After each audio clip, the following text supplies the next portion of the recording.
삶과 죽음은 멀리 떨어져 있는 게 아니고 바로 붙어 있습니다. 마치 동전이나 종이의 앞면과 뒷면과 같이 붙어 있습니다. 그래서 얼마 보지 못했는데 돌아가셨다는 소리를 듣기는 합니다. 올 때에는 순서가 있지만 갈 때에는 순서가 없습니다. 그러니 죽음을 연습하고 대비하는 것이 누구에게나 필요합니다. 멀리 있다고 생각을 하니 여유가 있기 때문에 미루고 하지 않은 일들이 많이 있습니다. 그래서 영원히 하지 못하고 간 사람들이 많이 있습니다. 죽음의 저편, 삶의 중심에는 노동이 있습니다. 누구나 일하는 자, 노동을 하고 또 수고하고 무거운 짐진 자들입니다. 그런데 노동은 창조 원리에 포함되는 하나님의 축복입니다. 하나님은 창조 때로부터 지금까지 계속해서 일하시는 분이십니다. 지금도 일하시고 앞으로도 일하실 것입니다. 동시에 사람들에게도 일거리를 맡겨주십니다. 내게 할 일이 있다는 사실이 우리의 존재 가치를 높여주는, 알려주는 즐거운 일입니다. 그렇지만 대부분의 사람들은 일 때문에 스트레스를 받아가며 살아갑니다. 일을 잘하는 사람은 잘하는 대로, 못하는 사람들은 못하는 대로, 잘 되어도 힘들고 잘못되면 힘이 더 들고 항상 힘든 상태인 것입니다. 스트레스가 장기간 지속되고 또 강도가 세어지면 탈진이 일어나게 됩니다. 여기에 우울증 같은 정신적인 문제의 심리 상태도 지속됩니다. 인간관계에서 발생하는 소외감도 탈진의 한 몫을 하게 됩니다. 산업화 사회, 개인주의 등이 함께 가며 도시에서는 탈진이 발생하고 회복될 수 없는 여건이 만들어져 가는 것입니다. 스트레스를 받는 것과 탈진되는 것의 정도의 차이는 웅덩이와 늪의 차이로 볼 수 있습니다. 대체로 웅덩이에 빠지면 혼자 힘으로 헤쳐나올 수도 있습니다. 하지만 늪에 빠지면 혼자의 힘으로는 빠져나오기 힘듭니다. 나 자신만의 힘으로 헤쳐나올 수 없을 때에는 외부의 도움이 필요합니다. 오늘은 열왕기상입니다. 열왕기서에는 수많은 이름들이 나오지만 두 사람과 그 사건에 주목을 합니다. 6장에 나오는 성전을 짓는 솔로몬과 본문 앞 18장에서 갈멜산에서 영적 전쟁을 승리한 엘리야입니다. 이 엘리야 선지자는 모세와 더불어서 베나산에서 나타나 예수님과 대화한 것이 공간복음을 3권에 모두 알려줍니다. 예수님과 함께 대화한 것은 율법의 전달자 모세, 선지자의 대표인 엘리야를 통해서 그들이 기다리고 오시기로 원하셨던 분, 복음이 예수 그리스도인 것을 드러낸 것입니다.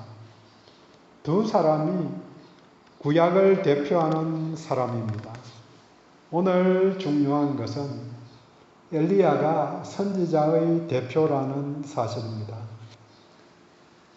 본문 앞에 18장에서 엘리야는 바알과 아세라를 섬기는 제사장들과 영적 대결을 벌이기로 해서 모인 바알을 섬기던 제사장 450명과 갈멜산에서 누가 섬기는 신이 참 하나님인가 하는 영적 대결을 벌입니다. 불로서 응답하신 여호와의 능력을 본 이스라엘 백성들이 바알 제사장 450명을 모두 죽입니다. 그리고는 후반절에 41절부터 3년 동안 비가 오지 않아서 메마른 땅에 비를 달라고 7번 기도하자 큰 비가 내리기 시작합니다. 그리고 이때 본문 발효 앞 상황이 18장 마지막 절 46절입니다. 여호와의 능력이 엘리야에게 임하매 그가 허리를 동이고 이스라엘로 데려가는 곳까지 아합 앞에서 달려갔더라. 이런 위대한 사람, 하나님과 함께하는 선지자의 대표인 엘리야는 4절에 한 로뎀나무 아래에서 자기가 죽기를 원하여 이르되 여호와여 넉넉하오니 지금 내 생명을 거두시옵소서. 연결된 두 이야기. 18장 끝까지는 승리자예요. 19장 초반절에 4절밖에 지나지 않았는데 큰 변화가 생겼습니다. 기도하고 응답받는 위대한 선지자가 여기서는 겁쟁이이고 죽기를 구하는 그런 탈진한 엘리야를 봅니다. 어느 모습이 선지자의 참모습인가? 우리들은 앞모습만, 승리한 모습만 생각하고 지내는 거죠. 하지만 사람들도, 목회자도, 성도들도 마찬가지라는 거죠. 위대한 선지자, 선지자의 대표격인 엘리야가 탈진을 하고 죽기를 원하였다면 평범한 우리들은 하루에도 몇 번씩 일어날 수 있는 일입니다. 오늘은 본문 속에서 세 장소를 중심으로 탈진의 발생과 해소 그리고 회복의 길에 대해 함께 나누도록 하겠습니다. 첫 번째 본문의 시작 장소인 이스라엘 지역입니다. 엘리야가 탈진된 것을 인식한 장소입니다. 이스라엘은 갈멜산 동쪽으로 20km 정도 떨어진 평야지대에 있는 성읍입니다. 기도 응답으로 큰 비가 내리는 것을 보자 갈멜산에서부터 아합 왕이 탄 마차보다 앞서서 엘리야가 달려간 곳입니다. 사람이 마차보다 앞서서 뛰어간다는 것, 그것도 몇십 미터가 아니고 20km나 간다는 것은 간단한 이야기가 아닙니다. 물론 여호와의 능력이 임하였다고 하니 이해는 됩니다. 이 상황에 그렇게 힘들어서 가 있는 그 상황에 에너지가 소진된 상황에 아합의 아내인 이세벨이 등장합니다. 이세벨은 베니게, 지금 말로는 페니키아 그 지역, 갈멜산 북쪽의 두로와 시돈 지역을 다스린 엣바알 왕의 딸이었습니다. 아합과 결혼해서 이스라엘의 왕비가 된 여인입니다. 자기 아버지 이름이 엣바알인데 바알과 함께하는 자라는 뜻으로 바알 숭배자였습니다. 그래서 그 딸인 이세벨도 바알 숭배자였습니다. 원래 바알 신앙은 또 아세라 신앙도 가나안 땅에 있었는데 이세벨이 이스라엘로 오면서 공공연하게 확장되고 번져진 거죠. 그 앞에 신앙이 제대로, 여호와 신앙이 제대로 있을 때에는 바알 신을 섬기는 제사장이나 이런 사람들은 숨어서 지냈는데, 혹시 있었다면, 아니면 다른 나라에서 활동하고 있었는데, 이렇게 지지자가 나타나니까 막 들어오고 생긴 거죠. 바알 전도자가 된 것입니다. 그녀에게는 바알 제사장을 몰살시켜서 죽게 만든 엘리야가 원수같이 보였을 것입니다. 그래서 전령을 보내서 죽이겠다고 말합니다. 그냥 사람을 보내서 죽이면 될 것을, 간단한 것을 전령을 통해서 말하는 것은 이세벨이 백성들을 의식했다는 생각을 해봅니다. 엘리야가 참된 선지자인 것을 다 아는데 공공연하게 죽일 수는 없고 협박만 한 것입니다. 엘리야는 이세벨의 위협에 3절에 행편을 보고 자기 생명을 위하여 도망을 갑니다.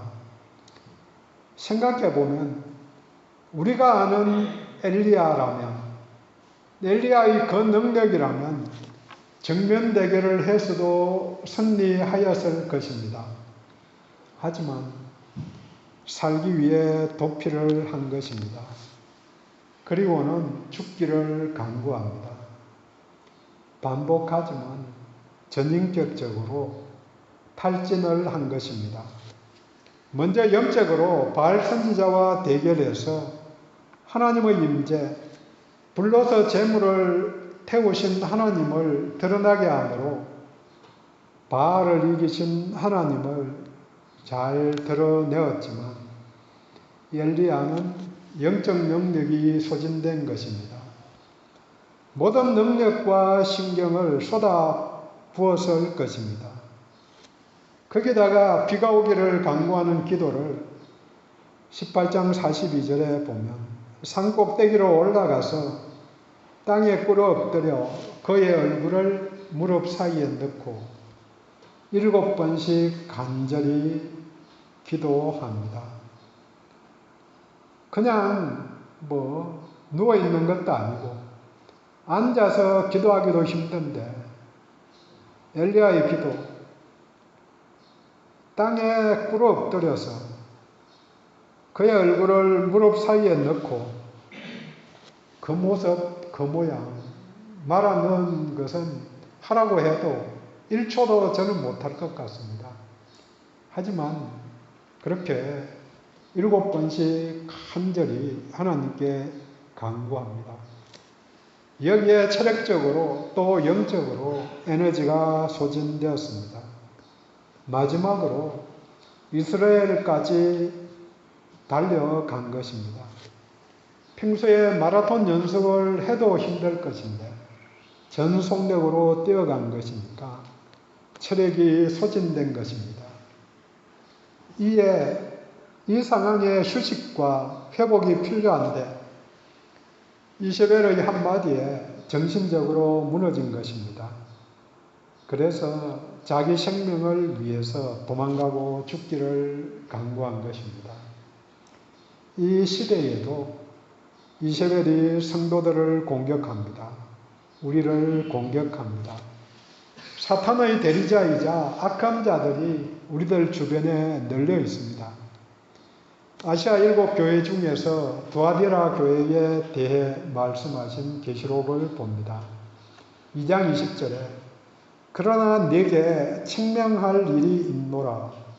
자칭 선지자라는 여자 이세벨을 내가 용납함이니 그가 내 종을 꿰어서 행음하게 하고 우상의 제물을 먹게 하는도다.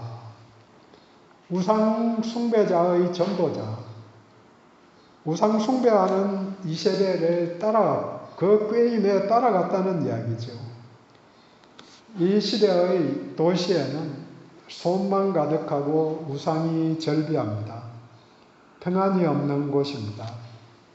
풍요, 평안함, 안전함을 추구하는 대부분의 일들이 사람들에게 우상이 됩니다. 우리는 이세벨의 공격을 이겨내어야 합니다.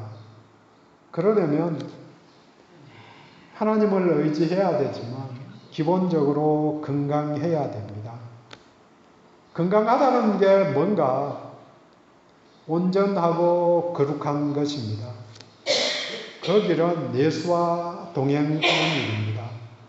거룩함은 예수와 동행할 때, 예수 안에 있을 때 성취됩니다.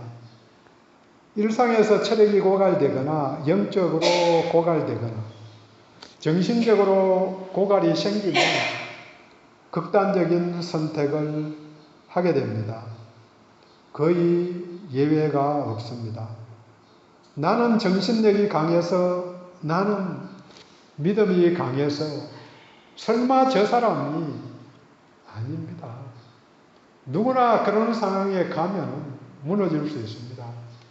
탈진을 주의해야 됩니다. 탈진이 되기 전에 쉬는 게 필요합니다. 물론 어떤 사람들은 너무 많이 쉬어서도 문제이지만 현대인들, 도시에 사는 사람들은 모두 탈진의 전 단계에 있다고 말합니다. 스스로를 돌아보아야 합니다. 멈출 때에, 멈추어야 할 때에 멈추어 서야 합니다. 이렇게 엘리야는 남쪽으로 200km를 내려와서 유다 남방 끝 마을인 브엘셰바를 지내며 지나가면서 사환에게는 그곳에 머물게 하고 혼자 광야를 하루길 더 가서 머물렀습니다. 여기가 두 번째 장소인 브엘셰바 남방의 광야입니다. 로뎀나무 아래라고 불러도 됩니다. 이제 엘리야는 로뎀나무 아래에 앉아서 자신을 데려가 달라고, 죽여달라고 하는 하소연하는 기도를 하고는 누워서 잡니다. 로뎀나무 아래에 누웠다고, 앉아있다고 말하니까 우리들의 상상으로는 동네 입구에 있는 큰 늪지나무 같은 나무라고 착각을 할 수 있습니다. 또 엘리야가 쉬었다고 해서 로뎀나무 하면 근사한 나무일 것이라는 생각이 듭니다. 카페 이름이 로뎀, 로뎀나무 이런 이름들 많이 들어봅니다. 하지만 로뎀의 의미가 진흙탕입니다. 그렇게 쌈박한 이름이 아니죠. 우리식 이름을 붙이면 쌀이나무입니다. 빗자루를 만드는 쌀이나무와 같이 키는 사람 키만 하지만 잎이 별로 없는, 가지가 굵지도 않은 그런 나무입니다. 그러니까 없는 것보다는 나았지만 그늘이 별로 없는 나무인데 이 아래에서 엘리야가 쉬었습니다. 쉴만한 좋은 곳은 아니지만 호텔도 아니고 아파트도 아니고 쓰러져가는 움막보다 못하지만 그곳에서 쉬었습니다. 하지만 그곳에서 회복을 경험합니다.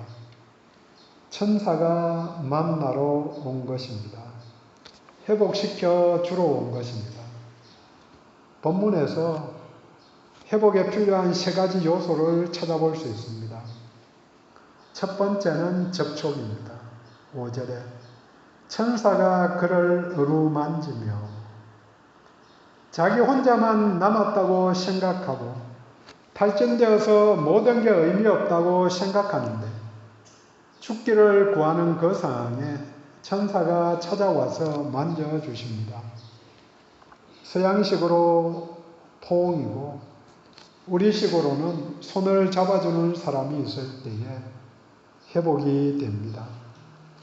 이 천사가 보혜사 역할을 한 것입니다. 돕는 자, 위로자가 필요합니다. 예수님이 보혜사이시고 성령님이 또 다른 보혜사라고 지난 몇 주간 계속해서 나눈 이야기입니다. 오늘도 성령님이 우리와 함께 하시며 탈진된 우리를 만져주십니다. 쉼과 먹을 것을 공급해 주십니다. 예수 안에서 참된 쉼이 있습니다. 안식이 있습니다. 수고하고 무거운 짐진 자들아 다 내게로 오라. 내가 쉬게 하리라 하신 그 음성 오늘도 듣고 주님 앞에 나와서 맡겨야 합니다. 회복을 위한 두 번째 요소는 잠 잘 자는 것입니다. 잘 자면 회복이 됩니다. 못 자는 분들 많이 있죠. 90%는 하나마나한 염려인데 염려가 걱정이 되면 잠 안 오죠. 몸 바뀌는데 어제 잘 주무셨나요? 잘 못 주무시면 설교가 자장가가 되지요. 그것도 하나님의 은혜입니다. 어느 때든지 잘 자는 게 잘 잘 수 있으면 은혜거든요. 잘 자는 것이 회복의 중요한 요인입니다. 그리고 마지막으로 잘 먹는 것입니다. 천사는 자는 엘리야를 깨워서 먹여주십니다. 광야는 하늘만 보이는 것, 영적 양식을 얻는 장소입니다. 또 하늘에서 내리는 만나를 먹는 장소입니다. 체력이 회복되고 정신적인 지지가 있으면 새로운 힘을 얻어서 일어날 수 있습니다. 사람들은 영과 육체와 정신이 연결되어 있습니다. 병이 들면 정신이 약해지기 쉽습니다. 며칠 아픈 거는 나쁜 것도 아니죠. 1년 들어 누워 있고 2년 들어 누워 있고 10년 들어 누워 있고 그러면은 정상적으로 생각하기가 그렇게 쉽지 않은 거죠. 자기 정신으로는. 정신이 약해지면 병이 들 수 있습니다. 또 영적으로 약해지면 마찬가지로 병들게 됩니다. 영적이기만 하면 오직 믿음으로 당연한 진리입니다. 하지만 성장하기 위해서는 세 가지를 동시에 생각하고 노력해야 합니다. 영적인 건강을 위해서 기도하고 말씀 읽고 또 육체적인 건강을 위해서 운동도 하고 음식을 잘 먹는 것, 정신적인 건강을 위해서 교제하고 책을 읽고 하는 일들이 모두 필요합니다. 그렇게 건강해지면 세상을 이롭게 하는데 사용해야 합니다. 이렇게 먹고 마시고 자고 힘을 얻어서 마지막 장소인 산으로, 호렙산으로 갑니다. 호렙산, 호렙이라는 뜻은 건조한 곳이라는 뜻입니다. 신의 광야에 있는 산이기 때문에 신의 산이라고도 불려집니다. 광야에 있는 건조한 곳, 조금 다른 말로 바꾸면 광야 중의 광야입니다. 그냥 광야로만 가서 하나님만 바라보고 회복되는 걸 넘어서서 광야 중의 광야로 갈 때에 새롭게 될 수 있습니다. 광야라는 단어부터 호렙이라는 의미까지 하나님을 만나는 장소입니다. 광야 로뎀나무 아래에서는 천사, 대리인을 만났지만 하나님을 직접 만나는 곳이 호렙입니다. 호렙산은 브엘셰바에서 남쪽으로 350km 정도 떨어진 곳입니다. 광야보다 더 먼 길입니다. 이 여정이 40주 40야라고 8절에 말합니다. 40일. 이 40은 시험과 훈련 또 고난의 숫자입니다. 이 훈련을 통과하면 새롭게 되는 이전과 다른 그냥 회복되는 게 아니고 한 차원 다른 성장하는 그런 과정입니다. 예수님이 사역을 시작하기 전에 광야에서 40일 금식하시고 사역으로 들어간 거죠. 이전으로 돌아가서 목소의 아들로 목수한 게 아니고 모세가 호렙산에서 40일 금식한 것, 출애굽에서 광야에서 40년 지난 것, 그래서 이전 세대는 싹 가고 새로운 세대가 가나안 땅에 들어가는 거죠.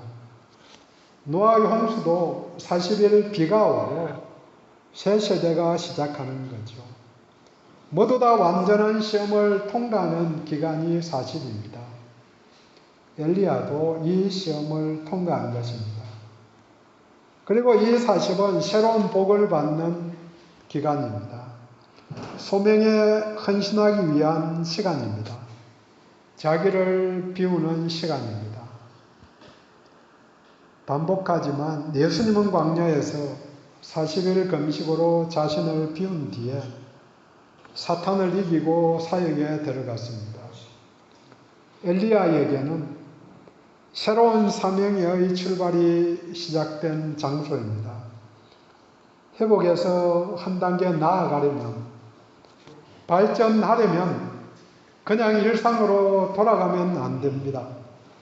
그러면 발전이 없습니다. 광야에서 회복되고 그냥 돌아갔으면 다시 같은 상황이 반복됩니다.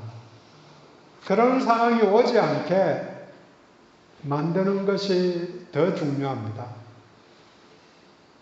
그래야 더 성숙해지고 더 높이 올라갈 수 있습니다. 왜 이전과 똑같이 살아가고 있는가? 365일 생각해 보면 작년에도 예배 10번 빠지고 올해도 10번 빠지고 10번 빠지고 42번 나온 것만 해도 대단한 일이죠. 왜 그러는가? 한 단계 못 나아가서 그런 거죠. 10번이 9번으로, 9번이 8번으로 그런 변화에는 산으로 가야 되는 것. 광야 중의 광야로 가야 되는 거죠. 호렙으로 나아가는 것입니다. 거기서 하나님을 대면하고 만나는 것입니다. 탈진에서 회복하고 완전한 시험을 통과한 다음 호렙에서 하나님을 만났습니다. 여호와를 섬기는 자가 자기 혼자만 남았다고 생각한 것에 7,000명이나 더 있다는 응답도 받고 후계자도 세우게 하십니다.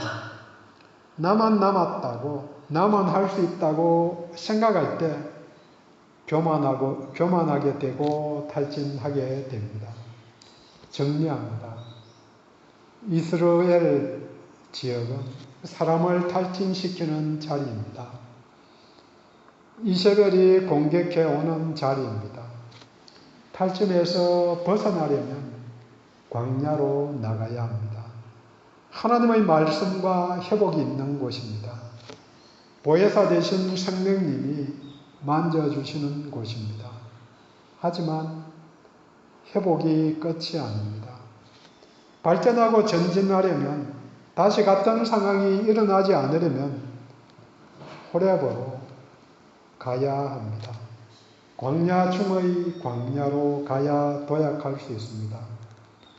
도시에서 광야로, 광야 속의 산으로, 이스라엘에서 브엘세바로, 호렙산으로. 어디까지 가 있는가? 내 인생 여정에서 힘들 때마다 찾는 사람이 있을 수 있고 찾아가는 장소가 있을 수 있습니다. 골방으로 들어가는 사람들도 많이 있습니다. 영력, 체력, 정신력 모두 회복되는 것이 중요하지만 더 중요한 것은 이전의 소진이나 탈진이 다시 반복되지 않게 하는 것입니다. 이를 위해서는 호렙산, 광야 중의 광야까지 나아가 우리 하나님을 대면해야 합니다. 기도합니다.